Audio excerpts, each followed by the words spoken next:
Selamat datang di podcast Bincang Farmasi dari Program Studi Farmasi Universitas Macung. Pada podcast kali ini akan ditemani oleh saya Dian, dan narasumber kita kali ini adalah salah satu dosen farmasi yang berada di konsentrasi klinis komunitas. Nah, Bu Liva? Oke, Bu Liva ini merupakan salah satu dosen farmasi dengan konsentrasi klinis dan komunitas, betul Bu? Oke Bu, mungkin bisa dijelaskan latar belakang mulai dari pendidikan, kemudian menempuh sarjana di mana, kemudian magister di mana, kemudian pada sebagai dosen di Universitas Macung ini mengajar mata kuliah apa? Halo semuanya. Ya, apa kabarnya? Ya, perkenalkan, saya Gode Liva. Ya, mungkin agak unik ya namanya. Biasa saya itu dipanggil Liva. Ya. Biodata saya itu sebenarnya kalau S1-nya itu saya lulus tahun 2007. Tahun 2000, S1-nya 2011, masuknya 2007 di Universitas Surabaya. Apotekernya lulus tahun 2012. Nah, saya dulu itu belum ada niatan ya jadi dosen, jadi saya dari tahun 2012 langsung bekerja sebagai apoteker di rumah sakit, salah satu rumah sakit di Malang ya.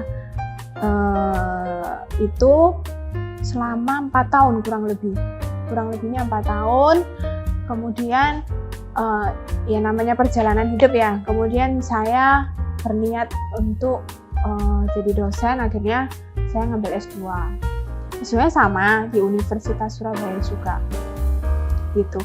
Di bidang minatnya sejak dari S1 itu tentang klinis. Jadi farmasi itu kan dibagi 3 ya, ada klinis, ada herbal, ada industri.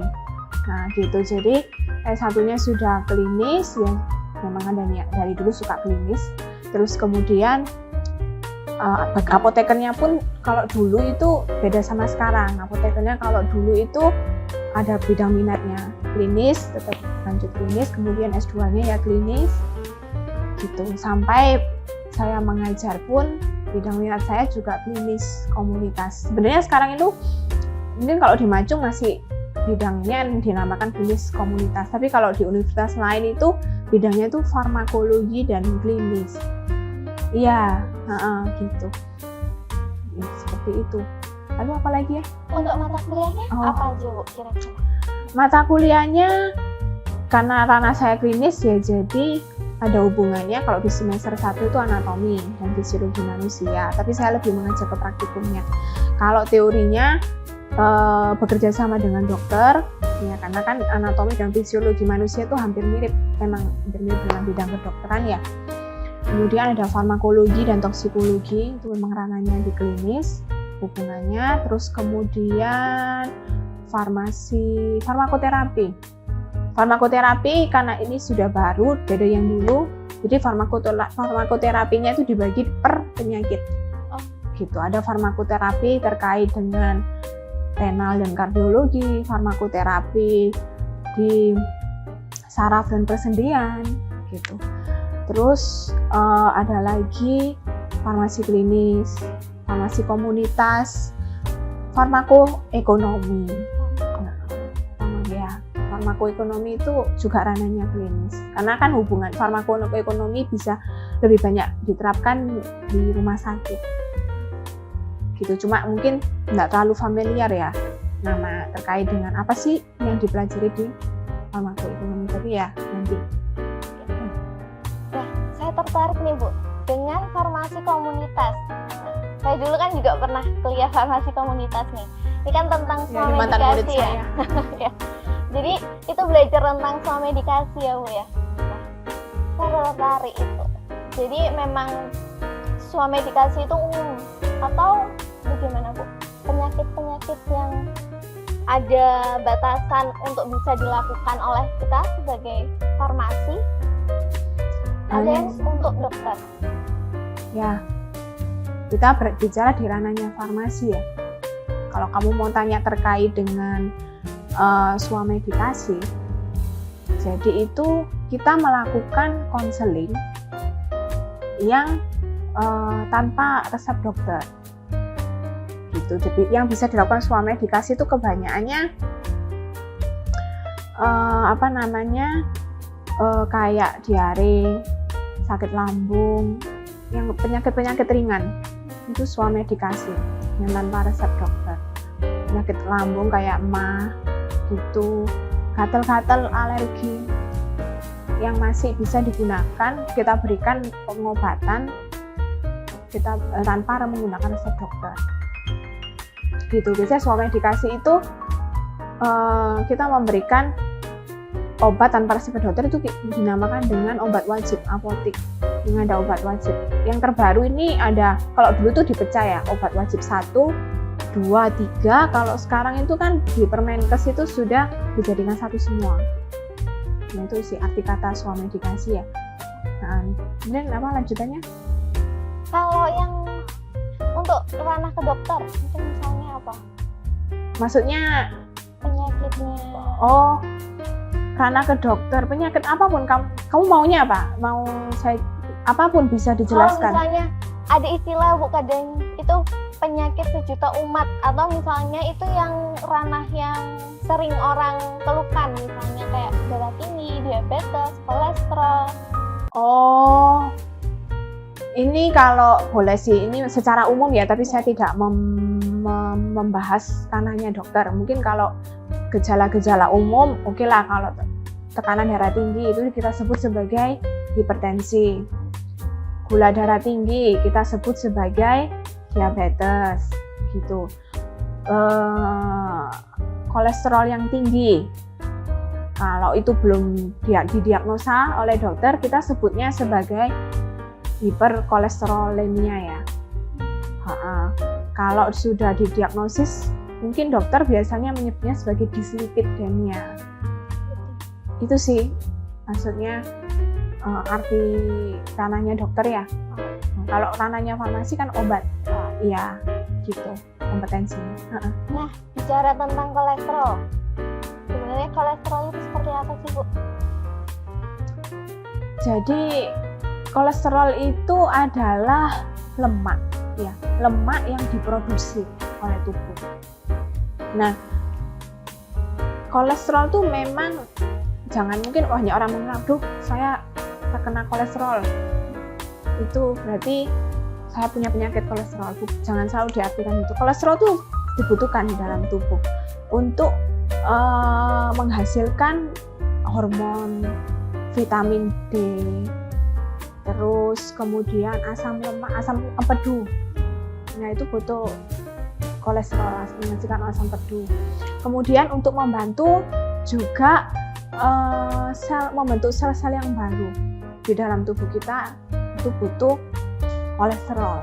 Nah, kolesterol kalau yang pahamnya orang awam itu selalu kalau orang kena kolesterol itu jahat ya. Padahal di dalam kolesterol itu ada dibagi, ada kolesterol yang baik, ada kolesterol yang jahat. Nah, kalau kita kolesterol jahat itu kita menyebutnya sebagai LDL, ya kan? Terus kalau kolesterol yang baik kita menyebutnya HDL. Tetapi di dalam tubuh kita itu harus seimbang antara yang LDL dengan yang HDL, itu dibutuhkan. Ini salah satunya tadi saya jelaskan itu untuk membentuk sel-sel yang baru di dalam tubuh kita supaya kita bisa bekerja atau beraktivitas, menghasilkan salah satu yang vitamin D, hormon, terus kemudian sistem pencernaan kita, asam empedu. Nah itu. Apa dampaknya ketika LDL dan HDL itu tidak seimbang? Oh, kalau nggak seimbang ya jadinya timbul penyakit ya. Yang kalau misal kalau yang tidak seimbang LDL-nya lebih tinggi dan kemudian HDL-nya rendah, HDL yang kita menyebutnya kan berarti penyakit yang ada, atau sebutkan bisa komplikasi, bisa menimbulkan terjadinya berbagai komplikasi. Komplikasi itu maksudnya bisa timbul berbagai macam penyakit. Contohnya seperti apa untuk penyakitnya? Jadi kolesterol tuh awal ya. Kalau sudah kolesterolnya tinggi itu bisa terjadi. Jadi kayak gini, saya menjelaskan dulu secara supaya familiar ya. Jadi gejalanya itu kita nggak tahu kolesterol itu. Kadang orang awam nggak merasakan ada saya punya kolesterol tinggi itu nggak. Kadang nggak terasa. Tahu-tahu itu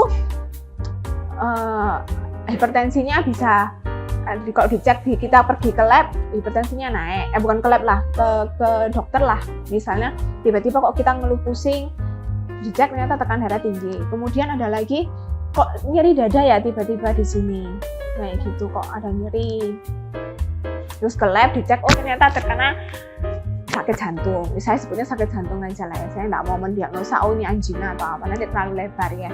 Jadi sakit jantung. Terus kemudian kalau tiba-tiba pingsan misal, kalau mungkin kalau ternyata diperiksa ada stroke atau ya itu kan bisa ya, itu sih gejalanya nggak terlalu terlihat. Kalau yang orang bilang berat kepala di belakang nih Bu, tengkuk ya maksudnya? Iya tengkuk. Bisa sih kalau orang bilang nggak tahu ini kok tiba-tiba tengkuk ya, tapi tengkuk itu nggak bisa diartikan bahwa selalu itu kolesterol tinggi gitu. Bisa saja tekanan darahnya yang tinggi.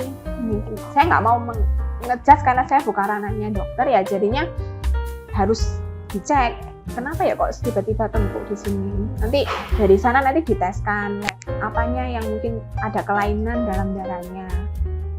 Jadi sebenarnya kolesterol tinggi itu tidak ada ciri-ciri khusus ya Bu ya. Malah itu awal mulanya mulanya untuk jantung. Iya, atau mungkin ya awal mula adanya kolesterol juga gitu. Tapi kan nggak bisa dijudge, oh kamu sakit tengkuk ini berarti kamu kolesterol. Nggak bisa gitu kan. Ya tadi saya bilang kan mungkin ada tekanan darahnya yang tinggi. Atau mungkin di sini mata biasanya ada kayak putih-putih ya, apa di ada, kalau saya nggak bisa ngomong, ada putih. Jadi di sini tuh di bawah kelopak matanya putih, atau di sininya putih. Itu biasanya ada kolesterol tinggi. Tapi ya nggak bisa terlalu itu karena kan saya bukan orangnya dokter. Cuma dari pengalaman itu biasanya kena kolesterol seperti itu. Kalau misalnya tekanan kolesterol kita itu sudah terlanjur tinggi, atau kita menemukan kolesterol kita itu sudah di batas normal, kira-kira untuk farmakologi atau terapinya yang harus kita lakukan? Ini saya bilang berarti sudah secara hasil lab itu tinggi ya. Macam-macam ya. Adik, kalau yang tingginya LDL kita berikan obat statin, ya kan? Kalau di hasil labnya trigliseridanya yang tinggi, ya kita berikan itu gemciprozil, gitu. Ada niacin, macam-macam. Dilihat dari hasil lab yang mana yang tinggi. Salah satu itu golongan ya, saya sebut golongan, bukan nama obat. Ya. Kalau untuk makanan gitu ada pantangan nggak kira-kira? Oh banyak, karena itu hubungannya dengan itu hubungannya dengan lemak, ya maka kayak apapun yang mengandung lemak. Jadi di diet ya, istilahnya kita diet. Iya, kalau sudah punya hiperkolesterolemia atau sudah didiagnosis sebagai dislipidemia, maka harus hati-hati daripada nanti terkena komplikasi ya. Jadi ya bisa, kan suka makan gorengan ya. Nah, suka makan gorengan itu kan minyaknya, kita nggak tahu minyak yang digunakan apa kan ya. Sebenarnya ada minyak yang rendah lemak itu ada. Kalau kita beli di luar gorengan ya lebih baik itu dikurangi. Kalau mau ya makan yang direbus itu bisa lebih banyak makanan yang direbus. Terus itu Bu untuk anak muda. Untuk anak muda ya kalau nggak mau mengurangi itu bisa diimbangi dengan olahraga gitu, karena supaya nanti kotoran yang ada di dalam tubuh kita kan lemak-lemaknya dikeluarkan dalam bentuk olahraga ya. Terus kemudian banyak ya apa ya, makan buah, perbanyak setiap hari itu makan buah ya, usahakan setiap hari makan buah, sayur gitu. Kalau nggak bisa sayur ya diimbangi dengan suplemen yang banyak mengandung sayur gitu sih. Kalau untuk proteinnya Bu, ayam masih boleh? Protein selama dalam batas kewajaran itu dibutuhkan dalam tubuh. Karena kolesterol itu nanti kan menjadi lipoprotein ya, dibutuhkan protein kan, menjadi lipoprotein sehingga nanti akan terbentuklah LDL dan juga HDL kan. Jadi kalau protein selama dalam standar dan kewajaran itu nggak masalah, nggak apa-apa. Memang butuh. Yang paling jahat itu kan kadang gorengan-gorengan, terus yang minyak-minyaknya terlalu banyak itu apapun. Kadang kalau kita goreng ayam, kita makan McD atau KFC itu kan kalau kita buka minyaknya sampai kayak Ada gitu. minyaknya yang tersisa. Atau buat sendiri saja nggak apa-apa. Tapi beli minyak yang rendah lemak. Jadi makanan yang dihindari itu adalah makanan yang Yang punya banyak lemaknya tinggi. ada Kayak kanji, terus apa? tepung crispy-nya ayam gitu ya, Bu ya. Jadi bukan tidak boleh sama sekali untuk kita mengkonsumsi daging. Daging selama wajar aja ya dikurangi lah, tapi ya masih boleh. Kan itu akan menjadi terlalu patangan diet kalau dia sudah punya banyak penyakit. Kalau cuma kolesterol aja, diimbangi lah antara makan dengan olahraga. Harus imbang, gitu. Tantangan anak muda adalah berolahraga Ya, setelah makan gorengan. ya benar. Ya sih, sama Jadi sekali. memang harus.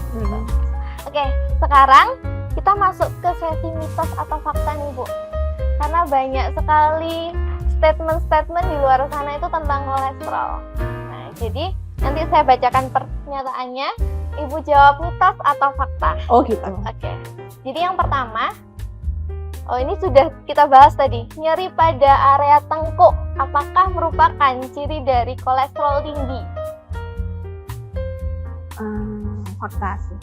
Tergantung ya, tapi jangan dijudge. Tapi mesti dipastikan lagi dengan cek ke dokter ya, Bu ya. Kedua, kolesterol itu tidak dapat disembuhkan. Oh, mitos. Jadi kolesterol itu bisa disembuhkan dengan tadi ya, Bu, makanan yang seimbang, Iya. olahraga, kurangi gorengan. Oke. Kemudian yang ketiga, kolesterol hanya terjadi pada usia 40 tahun ke atas. Mitos. Nah, Karena ya kalau pola hidupnya nggak dijaga ya, maksudnya dari muda.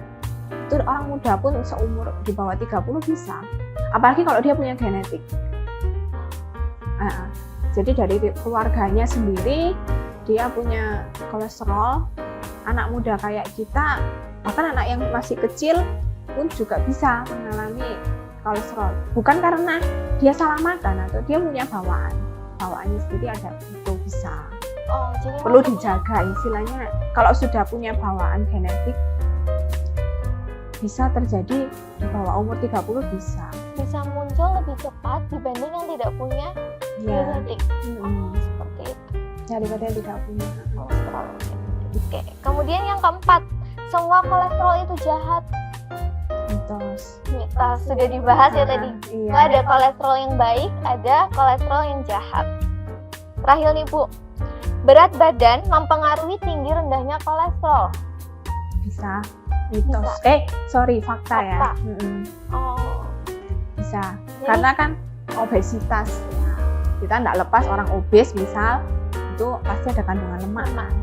Apalagi kalau udah lemak terus dia punya keluarganya atau riwayat keluarganya itu sudah punya kolesterol, nggak menutup kemungkinan dia saat ini bisa kolesterol.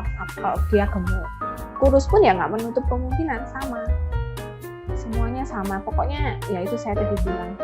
Pokoknya jaga pikiran, jaga pola hidup dan olahraga. Olahraga. Sedikit berat olahraga itu. Perwakilan anak-anak. Terus sekali ya, Bu, membahas mengenai kolesterol ini.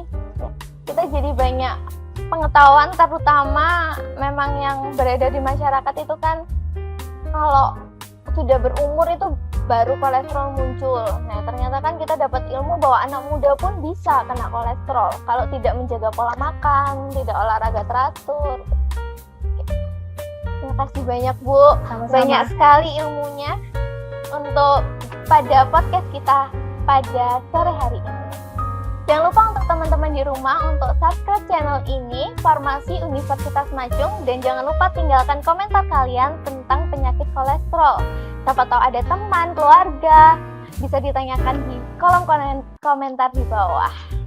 Oke, jangan lupa untuk pantengin juga Instagram dari Farmasi Macung, namanya farmasi.macung, karena kita akan membagikan tips-tips menarik dan seru tentunya buat kalian. Sampai jumpa lagi di podcast selanjutnya.